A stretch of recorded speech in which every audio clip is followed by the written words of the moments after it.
کیا آپ جانتے ہیں کہ اگر ایران اور اسرائیل کے درمیان مکمل جنگ چھڑتی ہے تو اس کے پاکستان پر کیا اثرات پڑ سکتے ہیں؟ کیا پیٹرول 300 روپے لیٹر سے بھی اوپر چلے جائے گا؟ اور کیا خلیجی ممالک میں کام کرنے والے 50 لاکھ پاکستانیوں کی نوکریاں خطرے میں پڑ جائیں گی؟ اگر آپ سمجھتے ہیں کہ یہ جنگ صرف ایران اور اسرائیل کے درمیان ہوگی تو آپ غلط ہے، کیونکہ اس جنگ کے جھٹکے پوری دنیا محسوس کرے گی۔ اور آخر میں سب سے اہم سوال کہ کیا پاکستان اس جنگ میں ایران کا ساتھ دے سکے گا؟ چلیے بات کرتے ہیں کہ اگر ایران اور اسرائیل کے درمیان مکمل جنگ ہوتی ہے تو سب سے پہلا اثر کہاں اور کیسے نظر آئے گا؟ دوستو، سب سے پہلا اور فوری اثر خلیجی ممالک میں مقیم پاکستانیوں کی ملازمتوں پر پڑے گا۔ مڈل ایسٹ میں ایران اور اسرائیل کے درمیان جنگ کی صورت میں خلیجی خطہ براہ راست خطرے کی زد میں آ جائے گا، خاص طور پر سعودی عرب، دبئی، قطر اور بحرین جیسے ممالک۔ ان ممالک میں لگ بھگ 50 لاکھ سے زائد پاکستانی کام کرتے ہیں، جو پاکستان کے لیے زر مبادلہ کا ایک بہت بڑا ذریعہ ہے۔ اگر جنگ کا دائرہ وسیع ہوا تو یہ ممالک دفاعی یا معاشی طور پر متاثر ہو سکتے ہیں۔ اس صورت میں بہت سی کمپنیز بند ہو جائیں گی، تعمیراتی منصوبے رک جائیں گے، جس سے نئے ویزوں پر پابندی لگ سکتی ہے۔ اس سے ہزاروں پاکستانی اپنی ملازمتوں سے ہاتھ دھو سکتے ہیں، جو نہ صرف ان کے خاندان کو متاثر کرے گا بلکہ پاکستان کی معیشت کو بھی بہت بڑا جھٹکا لگے گا، کیونکہ پاکستان کو ہر سال اربوں ڈالرز انہی خلیجی ممالک سے موصول ہوتے ہیں۔ بیرون ملک سے آنے والی ترسیلات زر میں کمی روپے کی قدر کو مزید کمزور کر سکتی ہے، جو ملک میں مہنگائی اور بے روزگاری کا نیا بحران پیدا کرے گی۔ دوسرا بڑا اثر تیل اور گیس کی قیمتوں پر پڑے گا، جو ڈائریکٹلی پاکستان کی معیشت کو متاثر کر سکتی ہے۔ اگر ایران اور اسرائیل کے درمیان جنگ چھڑتی ہے تو ہرمز کا تنگ راستہ، جو دنیا بھر کے تیل کی تجارت کا ایک بڑا راستہ ہے، متاثر ہو سکتا ہے۔ اگر ایران نے اس راستے کو بند کرنے کی کوشش کی یا کسی حملے کی وجہ سے یہ راستہ بند ہوتا ہے تو عالمی منڈی میں تیل کی فراہمی شدید متاثر ہو جائے گی۔ اس کے نتیجے میں عالمی سطح پر خام تیل کی قیمتیں آسمان کو چھونے لگیں گی اور پاکستان جیسے درآمدی ملک میں پیٹرول، ڈیزل اور گیس کی قیمتیں ناقابل برداشت حد تک بڑھ سکتی ہیں۔ ایک اندازے کے مطابق پیٹرول کی قیمت 300 روپے سے بھی تجاوز کر سکتی ہے، جسے نہ صرف عام آدمی بلکہ صنعتیں، ٹرانسپورٹ اور زراعت سب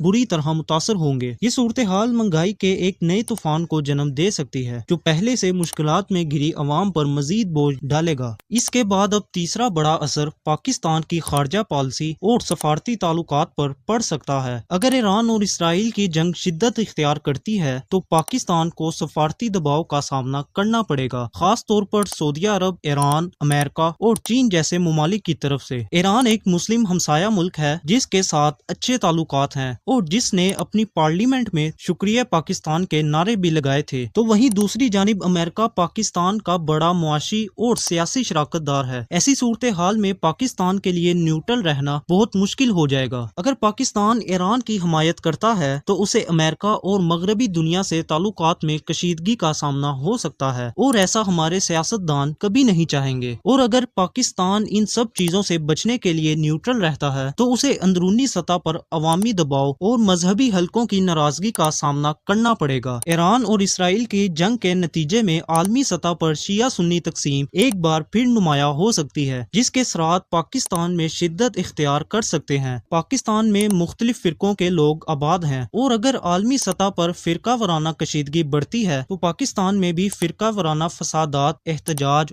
یا شدت پسندی میں اضافہ ہو سکتا ہے۔ اس سفارتی توازن کو برقرار رکھنا پاکستان کے لیے ایک نازک اور پیچیدہ چیلنج بن جائے گا۔ ان سب چیزوں کو مد نظر رکھتے ہوئے اب آخر میں سوال یہ ہے کہ پاکستان کس کا ساتھ دے گا؟ ایران ہمارا ہمسایہ ملک ہے، جبکہ اسرائیل کے خلاف عوامی رائے بھی واضح ہے، تو کیا اب پاکستان کی فوج اور لیڈرز بھی ایران کا ساتھ دے سکیں گے یا غلامی کی وجہ سے خاموش رہیں گے؟ کومنٹس میں اپنی رائے ضرور دیجیے گا۔ ملتے ہیں ایک نئی ریئلٹی ہب کی ویڈیو کے ساتھ، تب تک کے لیے اللہ حافظ۔